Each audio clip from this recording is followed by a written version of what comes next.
Assalamu alaikum dear students. I am Professor Sharia Akbar from Unique Group of Institution. I hope you people are doing well at your homes. Today we are going to have very first lecture of English for the students of class 8th. And today we will read first poem of Oxford Modern English named as When I Heard the Learned Astronomer. But before starting with the text of the poem, let's discuss paper pattern. In paper pattern, we have first question of MCQs. 20 MCQs आपको दिए जाएंगे paper में. हर MCQs की 4 options होंगी. आपको right option को choose करना होगा. Question number 2 is of short questions. You people will be given 12 short questions, out of which you have to attempt 8 short questions. 2 marks for each short question. Total 16 marks. Question number 3 is sentences. Sentences के लिए आपको 8 words दिए जाएंगे और वो तमाम words आपके unique notes में से पिक किए जाएंगे.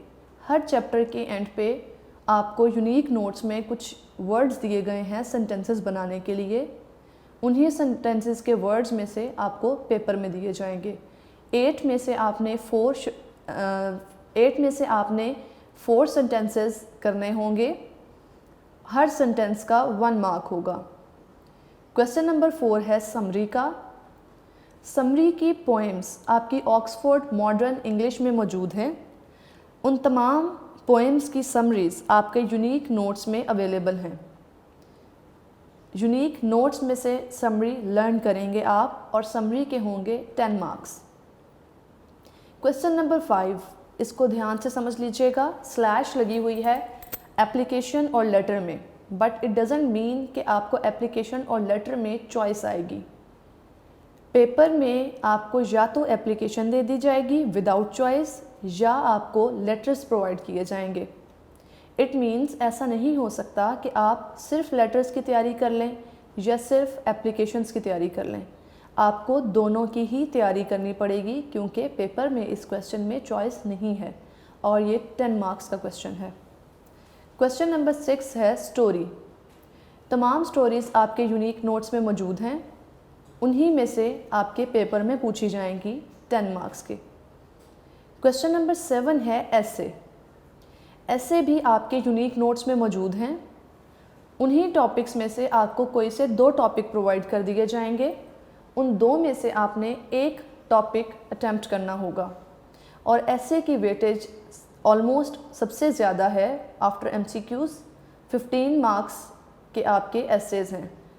शॉर्ट क्वेश्चन के 16 हैं और उसके बाद सब्जेक्टिव में 15 मार्क्स का एसे है. So focus that. Question number 8 है comprehension paragraph. That is totally unseen. कोई भी आपको अनसीन पैराग्राफ प्रोवाइड कर दिया जाएगा. उसके कुछ शॉर्ट क्वेश्चंस होंगे. आपने पैराग्राफ को अच्छे से पढ़ना है और क्वेश्चन आंसर्स के अकॉर्डिंगली आंसर्स देने हैं. क्वेश्चन नंबर 9 है ट्रांसलेशन का. आपको कुछ सेंटेंसेस प्रोवाइड कर दिए जाएंगे. लाइक 8 सेंटेंसेस होंगे. आपने राइट सेंटेंस को टेंस को आइडेंटिफाई करके कोई से भी 5 इंग्लिश में ट्रांसलेट करने हैं और हर सेंटेंस को करेक्टली आंसर करने पे आपको 1 मार्क दिया जाएगा. टोटल मार्क्स होंगे पेपर के 100. आई होप कि आपको पेपर पैटर्न अच्छे से समझ आ गया होगा. सेकेंडली मैं बताती चलूँ, हमारे पास 3 टर्म्स होते हैं. फर्स्ट टर्म में फर्स्ट 50% कवर किया जाता है. सेकेंड टर्म में सेकेंड 50% कवर किया जाता है और उसी का एग्ज़ाम्स होता है. यानी फर्स्ट टर्म में सिर्फ पहले 50% का एग्ज़ाम होगा. सेकेंड टर्म में सिर्फ सेकेंड 50% का एग्ज़ाम होगा. थर्ड टर्म से पहले आपका रिवीजन और टेस्ट सेशन होगा जिसमें आप फर्स्ट और सेकेंड दोनों टर्म्स को रिवाइज़ करेंगे और पूरी बुक के पेपर्स होंगे फिर थर्ड टर्म में. आगे बढ़ते हैं पोएम की तरफ. So you people are instructed to open your books and open first poem when I heard the learned astronomer written by Walt Whitman. Before starting with the text of the poem, let's get ourselves introduced with the poet and let's discuss something briefly about poem. Walt Whitman was an American poet. Besides poetry, he worked as a journalist, a teacher, and a government clerk. He is known as father of free verse. Now the question is, what is free verse? Free verse poem लिखने का एक ऐसा style है जिसमें lines unrhymed होती हैं, यानी rhyming lines नहीं होती हैं. Moving toward description of the poem. In the poem the speaker, it means the poet, describes about listening to a learned astronomer. It means that he is in the classroom and he is listening to a learned astronomer. एक बहुत पढ़ा लिखा astronomer है जिसको poet सुन रहा है. Astronomer is the one who studies stars, moon and planets. In the class, he sees proofs, figures, charts and diagrams that he is supposed to analyze. Class में उसके सामने चार्ट्स, फैक्ट्स एंड फिगर्स कुछ provide किए गए हैं about moon, stars and planets, जिसको उसने analyse करना है. At the end of the lecture, everyone applauds the astronomer, but the poet feels tired and bored. जब लेक्चर ख़त्म होता है, सब लोग एस्ट्रोनॉमर की तारीफ़ करते हैं, उसके लिए क्लैप करते हैं कि बहुत अच्छा लेक्चर दिया है भाई. लेकिन जो पोएट है वो टायर्ड और बोर्ड फील करता है. फिर क्या करता है वो? Then he wanders away and looks into the sky and recognises the real magic. It means he goes outside and he sees the stars and sky himself. That fascinated him. Class में जब lecture में चांद तारों की बातें हो रही होती हैं तो वो बोर्ड फील करता है, लेकिन जब बाहर जाता है और वो एक्चुअली देखता है आसमान को, तारों को, तो वो उससे फैसिनेटेड होता है. It means the experience he gained by looking up the stars in the sky at night can not be gained in the classroom. He can not gain that experience no matter how much learned the teacher is.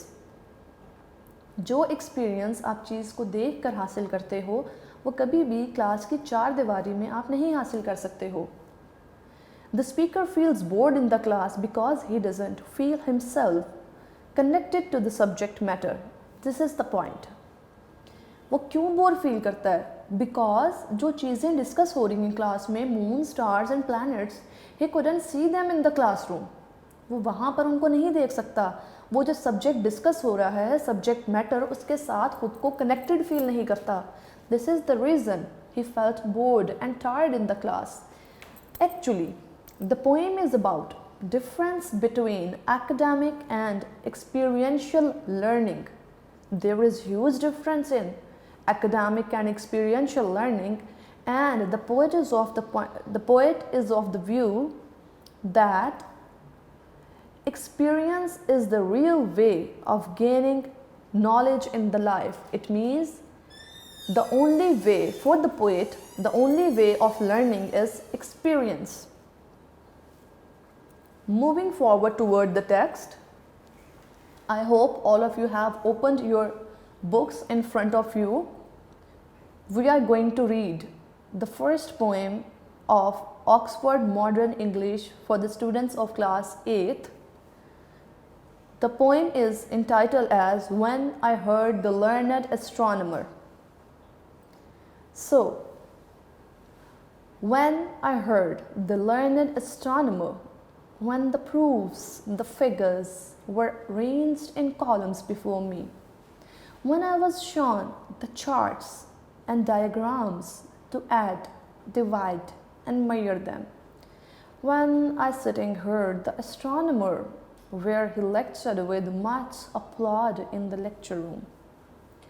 First 4 lines of the poem are starting with when.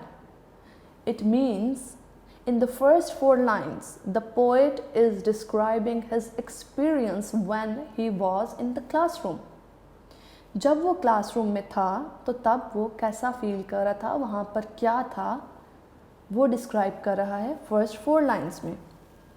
He said कि वो सुन रहा था astronomer को in the lecture room, उसके सामने proofs, figures, charts, diagrams सब रखे गए हैं ऐड, डिवाइड एंड मेजर करने के लिए। ये चीज़ें किस बारे में है? About planets, stars, moon, it means about the universe, जो कि उस क्लास में वो एक्सपीरियंस नहीं कर रहा है, सिर्फ उनके बारे में फैक्ट्स को पढ़ रहा है। और बता रहा है वो 4th लाइन में कि जब एस्ट्रोनॉमर ने लेक्चर ख़त्म किया तो सब ने उसको खूब प्रेज़ किया, उसके लिए तालियां बजाएं कि भाई बहुत खूब लेक्चर दिया है आपने। आगे देखते हैं क्या हुआ। How soon unaccountable I became tired and sick. वो कहता है unaccountable, it means unexplainable, I can not explain why I felt tired and sick. वो कह रहा है कि मैं बहुत थक गया और मुझे बीमार फील होने लगा। It seems like poet is exaggerating here that he felt sick in the class. Ultimately, he means that he couldn't develop interest in the classroom. And I have told you the reason, because he couldn't felt himself connected to the subject matter. This is the reason he felt tired and sick.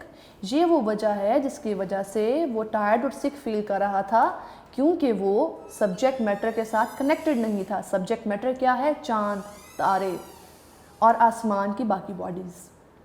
Till rising and gliding out, I wandered off by myself in the mystical, moist night air, and from time to time looked up in the perfect silence at the stars. The poet is saying कि मैं वहाँ से उठा और आहिस्ता से class से निकल गया। I fled away from the class.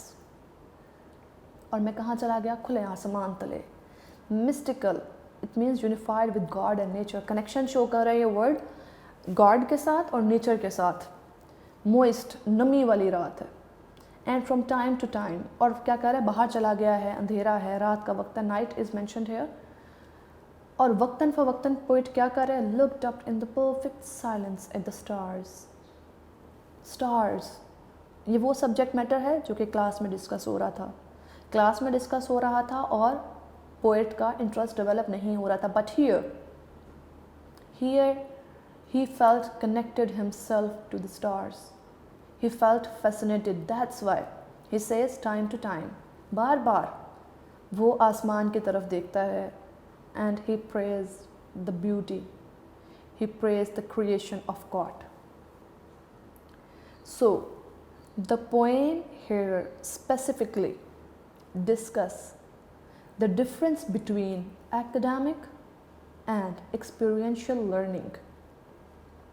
कि फ़र्क क्या है कि आप जब सिर्फ लफ्ज़ से पढ़ाई करते हो और जब आप चीज़ों को एक्सपीरियंस करते हो। As I have told you, poet is of the view that experience is the only way of learning in the life, कि आपके एक्सपीरियंसेस आपको सिखाते हैं।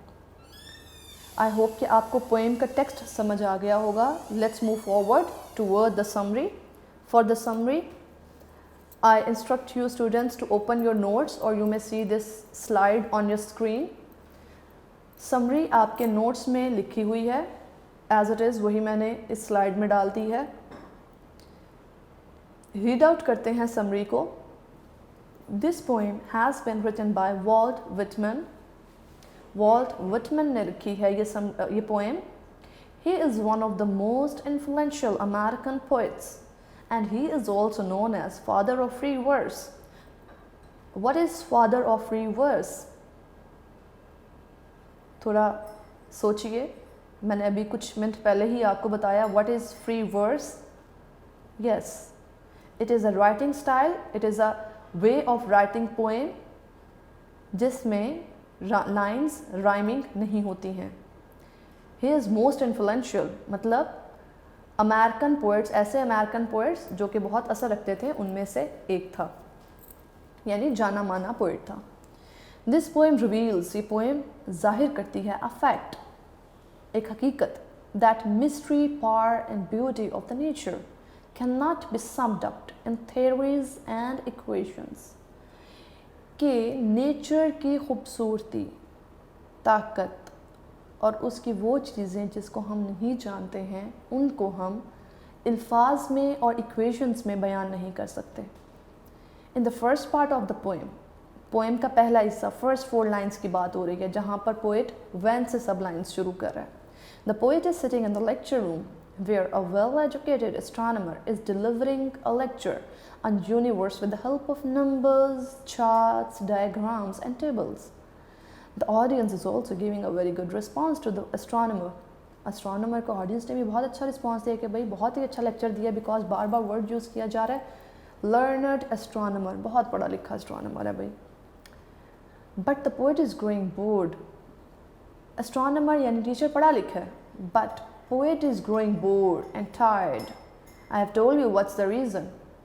And is not apprehending the astronomer words. और उसे astronomer के words की कोई समझ नहीं आ रही कि वो क्या कह रहा है. You know the reason क्यों समझ नहीं आ रही? Because वो खुद को उस subject matter के साथ connected feel नहीं कर रहा. Next part of the poem की summary है. Finally, in second part of the poem, he escapes from the lecture room. वो लेक्चर रूम में से निकल जाता है and finds himself in the mystical night air. He looks up at the stars in perfect silence. वो खामोशी में आसमान की तरफ, तारों की तरफ देखता है. Glancing up, glancing होता है देखना. Glancing up the sky is not a wearisome activity for the poet. Class में तो वो टायर्ड हो रहा था, जबकि वो स्टार्स के बारे में ही बात कर रहा था. बट जब वो एक्सपीरियंस करता है, बाहर आके खुद देखता है स्टार्स को, this activity is not wearisome for him. इससे वो नहीं उकताता. Why? Because he is actually experiencing that. This part of the poem shows that the beauty, खूबसूरती, मिस्ट्री, वो चीज़ जिसको आप नहीं जानते, that you can not understand, and grander, और अजमत, शान शौकत, ग्रैंड से है ये word, of the universe can not be grasped intellectually. यानी जहन के थ्रू, अल्फाज के थ्रू, जहानत के थ्रू हम इन चीज़ों को, हम नेचर की ब्यूटी, ग्रैंडर और मिस्ट्री को नहीं समझ सकते हैं. हम कैसे समझ सकते हैं? बट ओनली स्पिरिचुअली, बल्कि रूहानी तौर पर रूह से महसूस करके समझ सकते हैं. आगे मूव करते हैं toward the MCQs. I hope आपको पोएम की और समरी की अच्छे से समझ आ गई होगी. नेक्स्ट पार्ट हम जो स्टडी करेंगे वो है MCQs. MCQs भी हर चैप्टर के और पोएम के आपके नोट्स में अवेलेबल हैं, और इन्हीं MCQs में से 20 MCQs आपके एग्ज़ाम्स में आते हैं.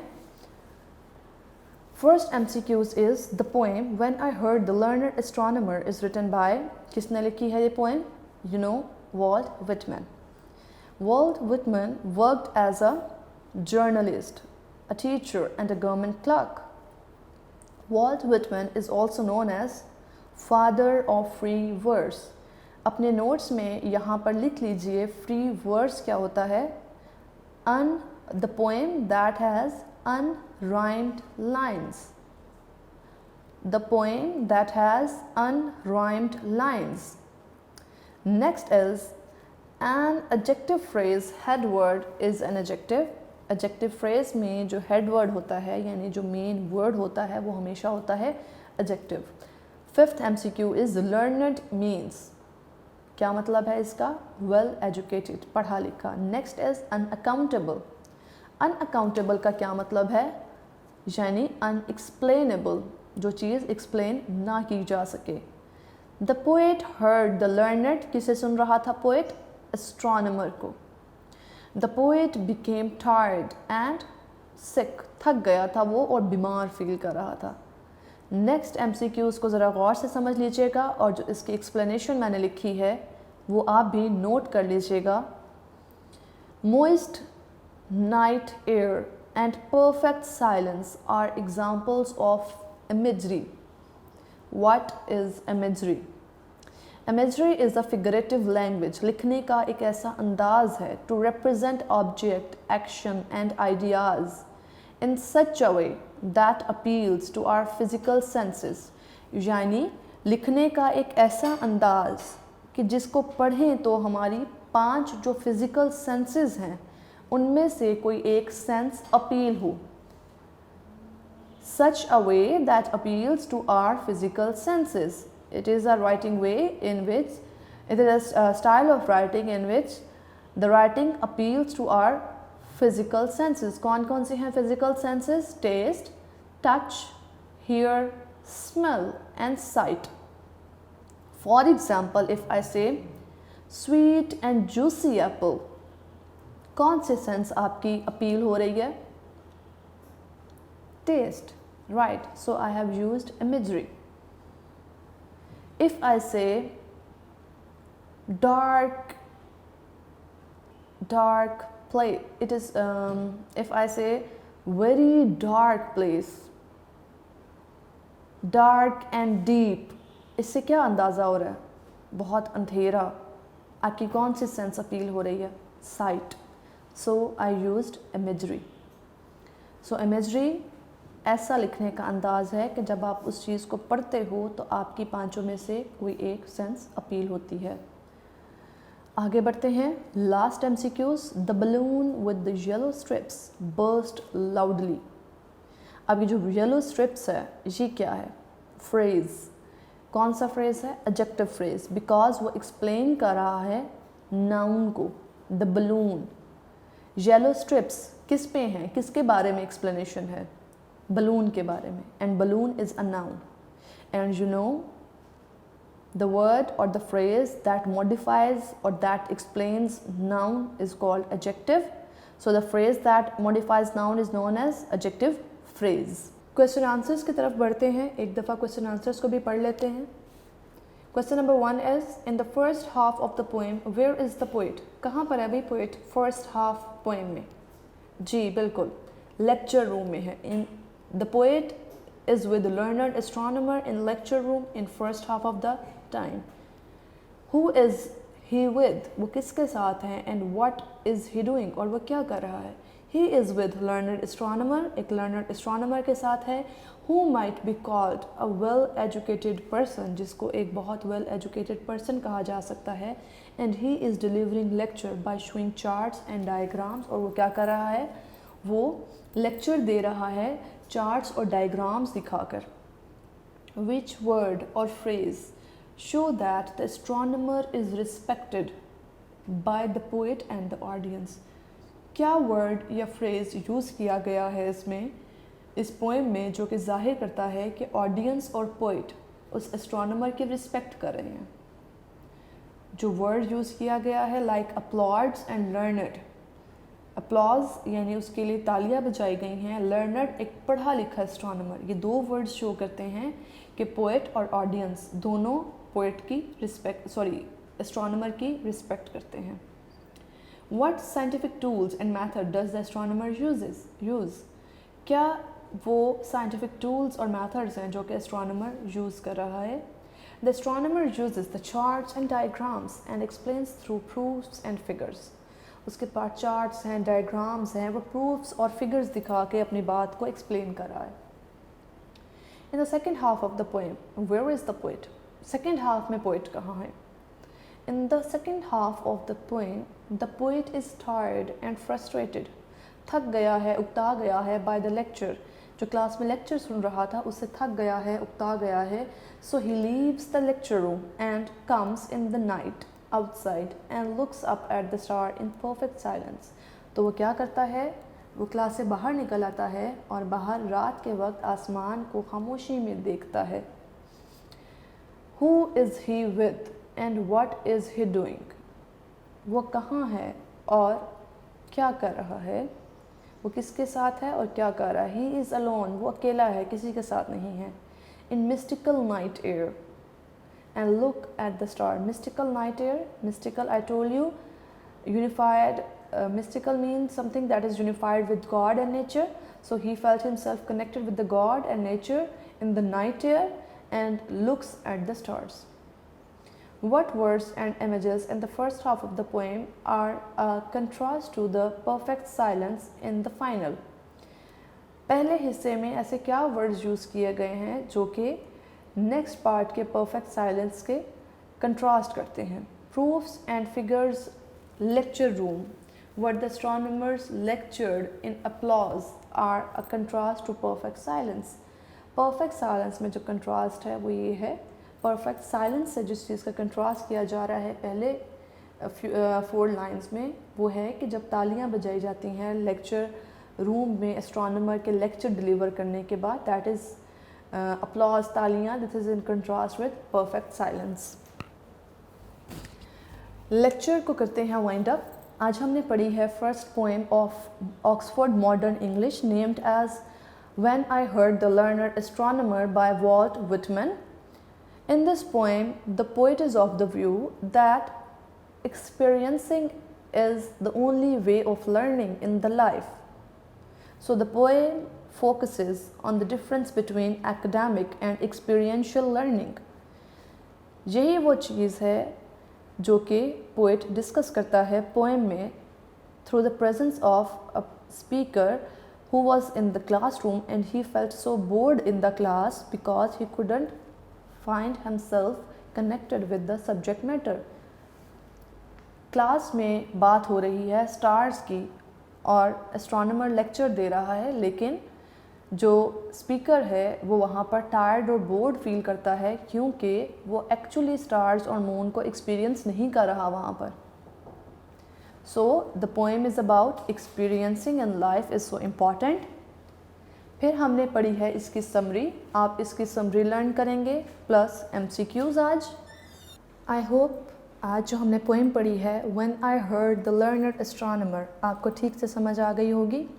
लेक्चर वाइंड अप करते हैं इस बात के साथ कि अपना और अपने प्यारों का बहुत सा ख्याल रखें। ये वो वक्त है कि आपकी उनसे मोहब्बत का इजहार उनके करीब रहने में नहीं, यानी अपने दोस्तों अपने रिश्तेदारों के से बहुत ज़्यादा करीबी ताल्लुक़ रखने का नहीं है। ये वक्त है सोशल डिस्टेंस क्रिएट करने का। इससे ये नहीं कि आपके प्यार में अपने प्यारों से कमी आ जाएगी, ऐसा नहीं होगा, बल्कि असल में इस वक्त प्यार का इजहार यही है कि आप अपना और उनका ख्याल रखें डिस्टेंस क्रिएट करके। डिस्टेंस क्रिएट करें, सेहत का ख्याल रखें, सफाई का ख्याल रखें, अपना अपने घर वालों का खूब ख्याल रखें। अल्लाह ताला हम सबको पाकिस्तान को अपने हिफ्ज़-ओ-ईमान में रखे। शुक्रिया, अल्लाह हाफ़िज़।